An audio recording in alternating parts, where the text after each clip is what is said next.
guys? My name's Jonathan. I'm a composer, arranger, and a marching arts designer based out of Nashville, Tennessee. Thank you so much to those of you who have followed me and have subscribed and are leaving comments below. I am so stinking excited I get to watch marching band with you guys and make comments and get to talk to you in the comments. So I've kind of been a little bit late putting out some content lately. It's just been a really busy time for me, kind of getting ready for a lot of traveling, and this is kind of the busy season for getting marching band up and running for next season. I know you think it's a long way away, but this is kind of like a busy season for me. So actually, I did want to mention, if you are in any of these states here and you're going to be at your state music convention, come by and see me. I will be exhibiting at your state music convention. You can check the dates in the bio below. And if you're there, come by and see me, say hello, and maybe I'll have like a gift for you or something. I don't know. I'm kind of working on that. I don't know what it's going to be yet, but it'll be something cool. Yeah, so come see me, talk to me. We'll talk about marching band. We'll talk about anything you want to talk about. But I'll be at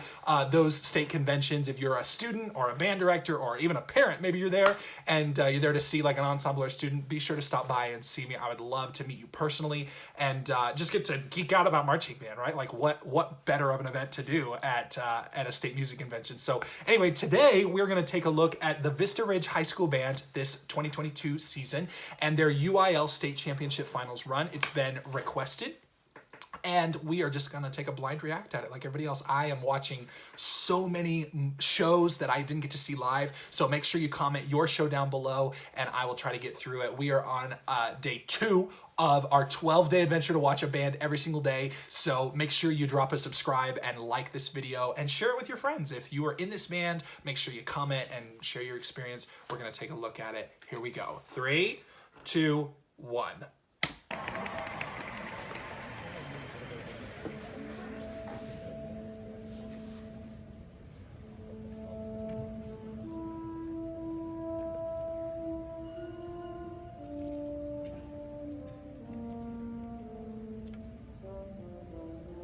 Wow, yes, it's not very often that you literally get an instrumentalist without anything underneath them, without any pit stuff, without any horn line stuff backing them up.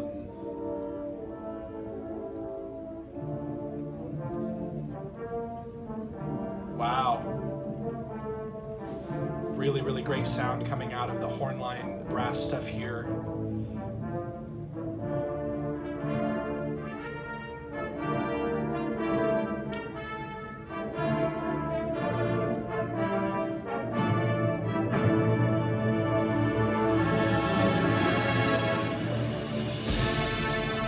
Amazing. Yeah, so right on that impact hit, we had the front ensemble stuff join us.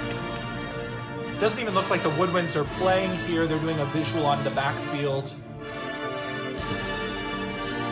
Which I'm really loving the space that's been created here. We've got these like circle props in the middle of the field, in the middle of the hashes, and in the front, the brass stuff is in the front, and the woodwind stuff that looks like they might not, I don't think they're playing yet. Yeah, now we lock into a tempo here with the drum line, with the battery section.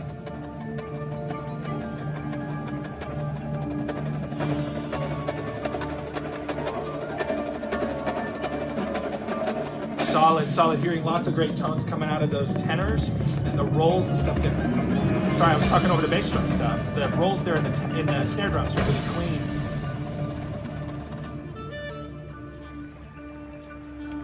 Really great job to the drum line there. Kudos.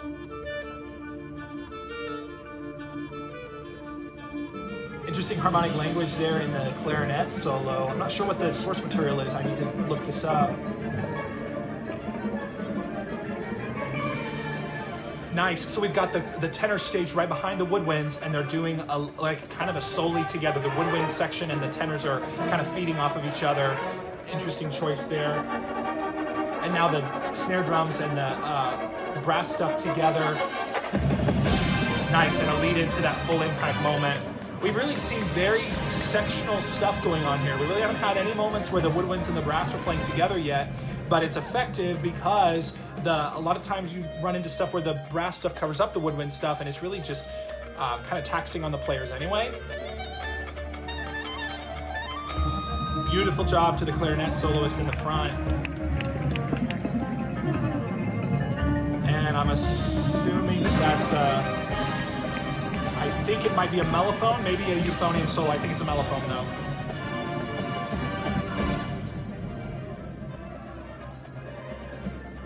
Interplay here is beautiful. They're really separated here. We've got woodwinds really on the 30 and high trumpets on the 30 on side A, on side B and side A, and just the timing there and the phasing was absolutely spectacular. You would really run into issues there if you weren't watching and listening with all of the right training to do that, because the phasing from one side of the field to the other is not the timing there. There's some issues from the sound barrier wise. Oh, beautiful. I'm just now noticing that we've got colors on one side in those big circles with flower design looks like on it, and then gray on the other side. Stripes, black, more gray. If somebody knows, drop it down in the comment section. Are these traditional uniforms? Are these like every year the same uniforms, or are these show specific? Because they definitely match the gray tones on the left side. I'm curious if they are like school marching band uniforms or if they are custom to the show.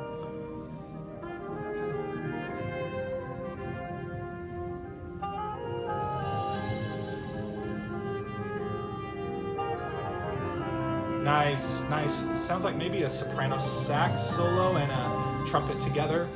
I can't see it, but the timbre, they just really reflect and complement each other nice. And the woodwinds are really backing that solo up nicely.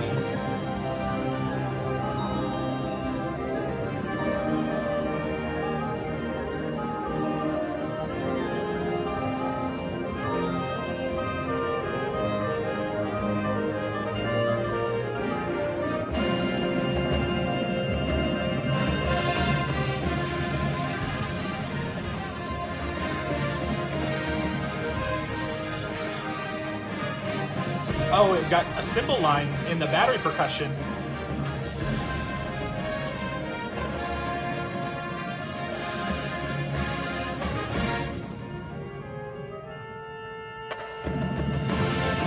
Nice. For the first time here, we've really got this one cohesive block. For a long time, we've had separation, and now we've come together. I'm assuming that's pretty integral to the show idea. And then look at the title. Beautiful. Musically incredible. Oh, Divisi. Oh, wonderful. Yes, I was right. So we're just representing this idea of division versus unity, color versus non-color. Great. Very effective, because I didn't even know the name of the show title until I looked at it, but I said this probably has something to do with division and unity. Nice, nice. We've got a real great feature here for the cymbal line. So, you know, cymbal lines used to be a lot more common, especially kind of came out of the DCI phase. We kind of did away with a lot of it. I have not personally written for a cymbal line in a show, in a marching band show yet, and we're seeing them come back as kind of a technique and a visual idea.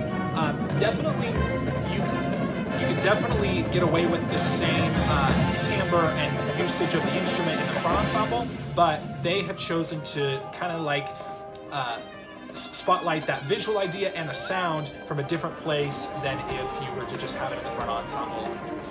And they've got the performers to do it. For smaller bands, I write for a lot of groups that are kind of just have so many instrumentalists, so we definitely use multiple things in the front ensemble to make up for some of those deficiencies. But when you've got a group this big, you're just expanding the opportunities of visually and musically what is possible. Nice. I like how the two pieces that were separated have now come together, and we have a bridging piece, a bridging item between the two.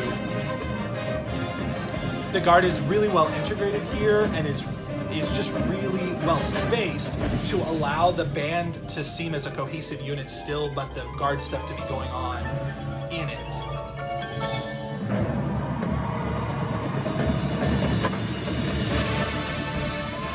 Wonderful. And now we've got it, the brass stuff encompassed by the guard stuff.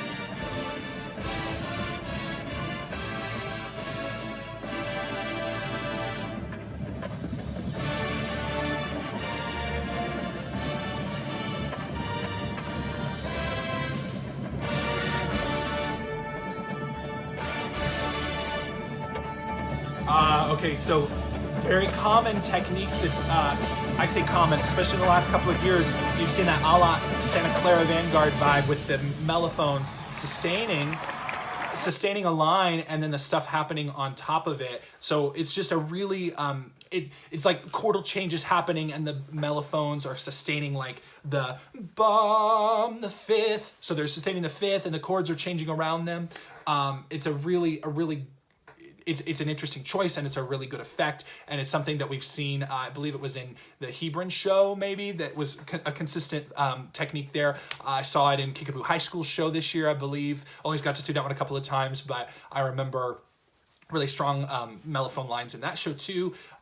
Man, there's so many comments I could make. I wanted to go back and kind of talk about that guard moment at the last end. So one thing you're noticing is that really common, it's a really simple thing, but it's really effective as you're designing a show and you're taking into consideration the uniforms of the guard versus the uniforms of the horn line stuff. When you think about a color wheel, you want contrasting ideas between what the guard is doing and what the wind stuff is doing.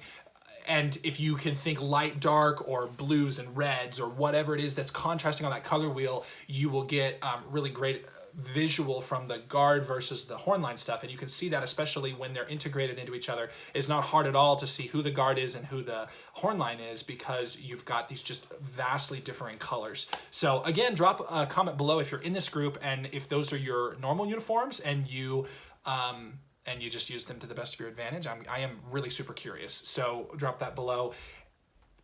Drop a comment below, drop a like, drop a subscribe. Make sure you just leave your thoughts on the show. Maybe I missed something. Sometimes I talk so much and I'm trying to take in so many things.